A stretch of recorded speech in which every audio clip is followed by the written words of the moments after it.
CMRL കേസിൽ പ്രതിപക്ഷ നേതാവ് പിണറായി വിജയന്റെ മകൾ വീണ തൈക്കണ്ടിയിൽ വരുന്ന വെള്ളിയാഴ്ച ചോദ്യം ചെയ്യലിന് ഹാജരാകണമെന്ന് ഇഡിയുടെ സമൻസ്.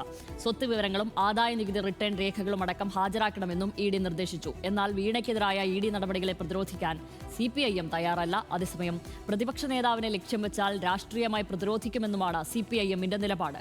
ഇതിനിടെ SFIO പിടിച്ചെടുത്ത രേഖകൾ ഇഡിക്ക് കൈമാറുന്നത് തടയാൻ ഡൽഹി ഹൈക്കോടതിയെ സമീപിക്കാൻ ഒരുങ്ങുകയാണ് CMRL. സ്വത്ത് വിവരങ്ങളും ആദായ നികുതി റിട്ടേൺ രേഖകളുമടക്കം വെള്ളിയാഴ്ച രാവിലെ 10:30 ഇഡിയുടെ കൊച്ചി ഓഫീസിലെത്താനാണ് സമൻസ്. വീണ തൈക്കണ്ടിയിലും ശശിധരൻ കർത്തയുമടക്കം 8 പേർക്കാണ് സമൻസ് നൽകിയത്. ബാങ്ക് രേഖകളും വാഹനങ്ങൾ സംബന്ധിച്ച വിവരങ്ങളും നൽകാനും ഇഡി ഡയറക്ടർ അയച്ച സമൻസിൽ നിർദ്ദേശമുണ്ട്. ഒരു സേവനവും നൽകാതെ KMRLൽ നിന്ന് വീണ പണം വാങ്ങിയെന്ന് വ്യക്തമായി കഴിഞ്ഞെന്ന് കേസിലെ പരാതിക്കാരനായ മാത്യു കുഴൽനാടൻ MLA പറഞ്ഞു. എന്തിനു വേണ്ടിയാണ് കോടിക്കണക്കിന് രൂപ നൽകിയതെന്നാണ് ഇനി അറിയേണ്ടത്. CMRLന് യഥാർത്ഥ സേവനം നൽകിയത് പിണറായി വിജയനാണെന്നും മാത്യു കുഴൽനാടൻ ആരോപിച്ചു. അപ്പോൾ കോടിക്കണക്കിന് രൂപ കൊടുത്തത് ആ കമ്പനി എന്തിനു വേണ്ടി കൊടുത്തു, ആർക്ക് വേണ്ടി കൊടുത്തു? വീണാ വിജയന് പ്രത്യേകിച്ച് ഒന്നും ചെയ്യാനില്ല, ഒരു സേവനവും നൽകാനില്ല. അവരുടെ കമ്പനിയുമായി ഒരു സേവനം കിട്ടിയിട്ടില്ലെന്ന് ഇവർ തന്നെ പറഞ്ഞു. പിന്നെ യഥാർത്ഥ സേവനം കിട്ടിയത് PVയിൽ നിന്നാണ്, പിണറായി വിജയനിൽ നിന്നാണ്. ആ തോട്ടപ്പള്ളിയിൽ നിന്നും അല്ലെങ്കിൽ ആ പുറക്കാട് നിന്നും ഒക്കെ ലക്ഷക്കണക്കിന് ടൺ കരിമണൽ കടത്തിയത് എങ്ങനെയാണ്? അതിനുള്ള സൗകര്യം ചെയ്തു കൊടുത്ത ആരാണ്? അതിനുള്ള സൗകര്യം ചെയ്തു കൊടുത്തത് പിണറായി വിജയനാണ്. ആ പിണറായി വിജയന്റെ മകൾക്കാണ് ഈ കമ്പനി കോടാനുകോടി രൂപ ട്രാൻസ്ഫർ ചെയ്തിരിക്കുന്നത്. ഇനി ഇതിനേക്കാളും തെളിയിച്ചെങ്ങനെയാണ് പറയുക?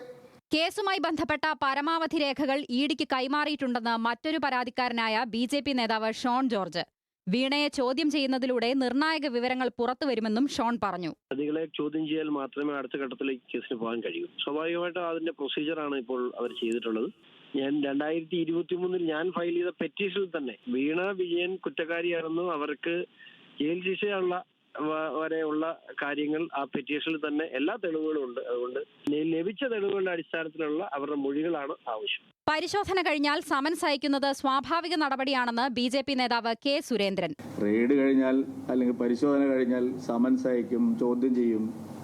അതൊക്കെ ഓരോ കേസിനെയും സംബന്ധിച്ചിട്ടുള്ള നിയമപരമായിട്ടുള്ള നടപടിക്രമങ്ങളാണ്. അതിൽ എനിക്ക് അഭിപ്രായം പറയേണ്ട ആവശ്യമില്ല.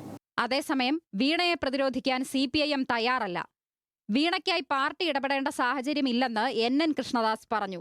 എന്നാൽ രാഷ്ട്രീയ ലക്ഷ്യത്തോടെയുള്ള ഇഡി നീക്കങ്ങളെ അംഗീകരിക്കില്ല. അതിൽ CPM അതിലൊരു അഭിപ്രായം പറയേണ്ട കാര്യമില്ല. വീണയ്ക്കല്ലേ സമൻസ്. അത് വീണ അതൊക്കെ നിയമപരമായിട്ട് കൈകാര്യം ചെയ്യാൻ പ്രാപ്തിയും കഴിവുള്ള ഒരു ലേഡിയാണ്. അവരത് നോക്കിക്കോളും. അവരുടെ കമ്പനിയുടെ കാര്യങ്ങളൊക്കെ അവർ നോക്കും. പിണറായിയെ ലക്ഷ്യം വയ്ക്കുന്നത് CPMനെ ലക്ഷ്യം വയ്ക്കുന്നത് തുല്യ. അത് ഞങ്ങൾ സമ്മതിക്കില്ല. സമൻസിനെ നേരിടേണ്ടത് വീണയെന്ന് KK ശൈലജയും പറഞ്ഞു. പ്രതിപക്ഷ നേതാവിനും മകൾക്കുമെതിരായ നടപടികൾ രണ്ടാണ്. സമൻസ് വരട്ടെ, അത് അവർ അതിൻ്റെ രേഖകളെല്ലാം ഹാജരാക്കും. അപ്പോൾ ഈ കാര്യമില്ലാത്ത കാര്യമാണെന്ന് കാണുമ്പോൾ അങ്ങനെ അന്വേഷിച്ച് തെറ്റായിപ്പോയെന്ന് പറയണം.